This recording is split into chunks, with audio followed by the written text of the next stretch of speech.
Hello everyone, welcome back to Z Lessons. In today's video we are going to continue from where we ended. Today we are going to look at theorem 5. If you're wondering where to get this PDF I'm using right now, you can check the link in the description below, in the video description, and you'll be able to download this book that I'm using right now.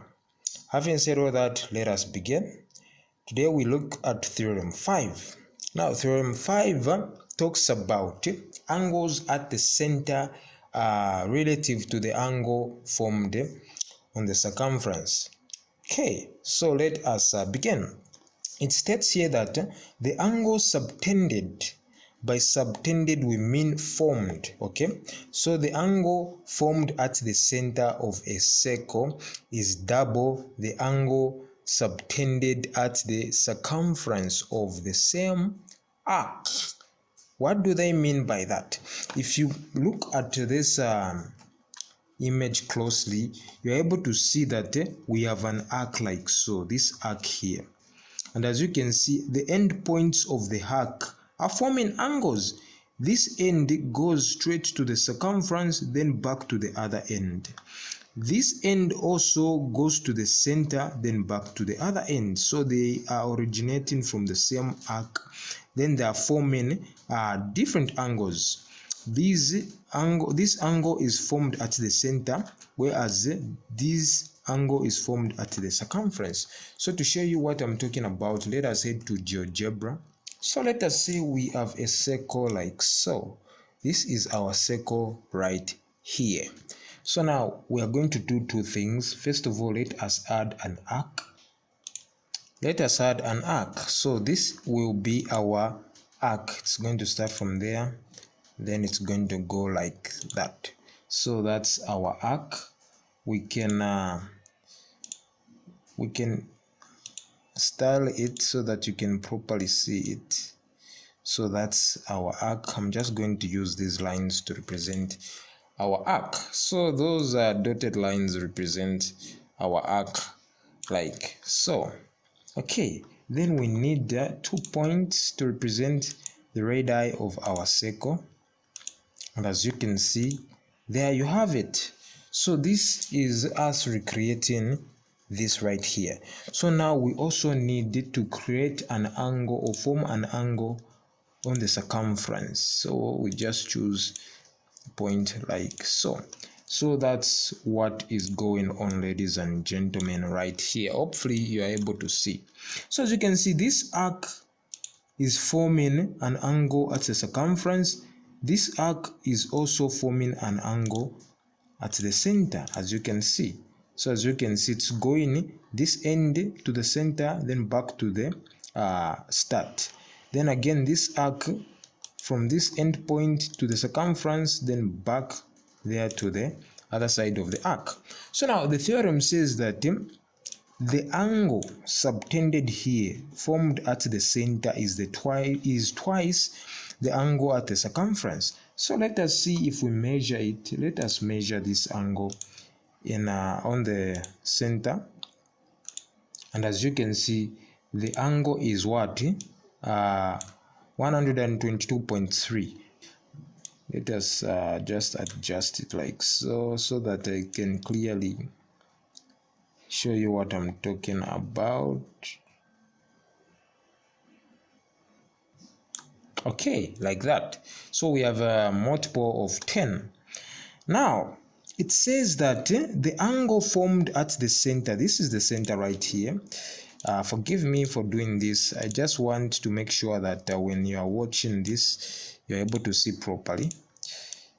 Okay, this is 100 degrees. It says that the angle formed here is twice the angle formed here. So since this is twice, which means this angle here is half of this. So what is half of 100? Half of 100 is 50. So therefore this angle, my friend, here is a 50. Angle CDB is 50. Let us measure it and see what will happen. Just like that. Just like that. So this is the theorem. as easy as it is. So that's what this theorem means. So this angle here is always this angle here, but twice. Okay? So no matter how many times I adjust this, as you can see, it's always going to be twice, as you can see. So as you can see, it's always going to be twice that. Okay, that's what's going on. So now, what if we do the opposite? Let's do the opposite. This is going to be a challenge for you. So instead of having the angle at the center given, what of the angle at the circumference is given? What of it's the angle that is being given? Let me just do this, and I'll make it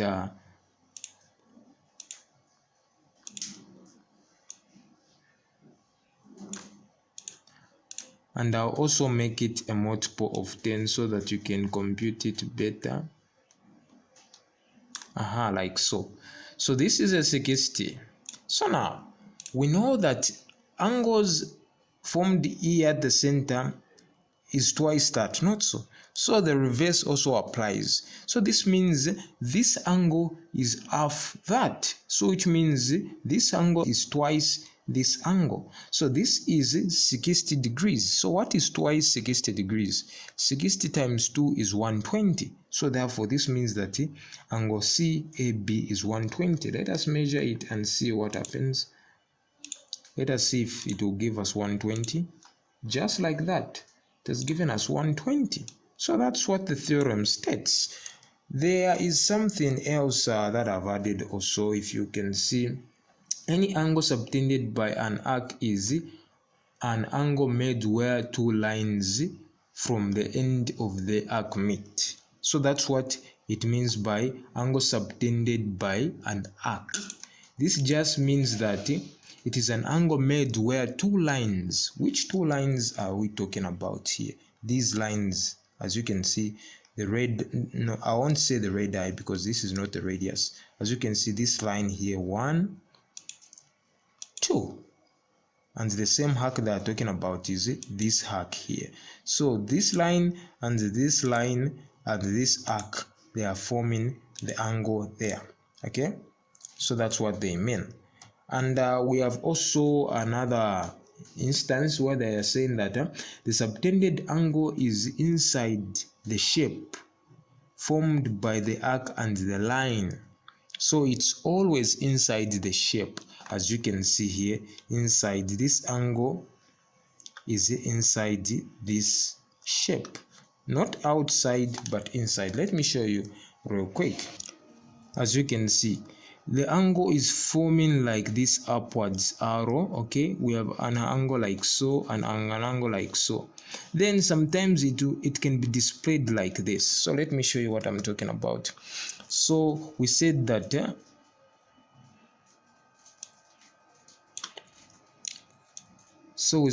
angle at the center is twice the angle at the circumference. Okay, so what of, instead of displaying the diagram like so, we display it like this. Okay, let me just achieve something there. As you can see, this creates an error. This is an error. As you can see, what did the theorem say? The angle formed at the center is twice at the circumference. But as you can see, 120 is appearing at the center and also at the circumference. So what is going on? So this is very important. This is where this part of the book comes in. Okay? The subtended angle is inside the shape formed by the arc and the lines. As you can see, this arc and these lines. Is this angle inside this blue? No. So therefore, this is what I mean when I say then we cannot use this theorem in this instance. So for this, we have to find the angle that is inside the arc and the two lines. As you can see, this angle is not inside this blue. Okay, so let us change that. Let us change it to 0 to this. And as you can see, as easy as that. Now this becomes twice that angle on the circumference. So you should be very careful in the exam. As you can see, only the angles inside the arc and the two line is twice that angle there. And as you can see, this also applies here. This should be inside the lines and the arc. This should also be inside the lines and the arc, in order for it to be in order for us to use this theorem. So that's it. So that's it for this theorem. Thank you so much for watching, and see you in the next video, where we're going to be looking at a rather interesting theorem. If you're new to this channel, I encourage you to subscribe, as this will allow you to see all the future videos that we are going to publish without missing out. Thank you so much. Have a nice day.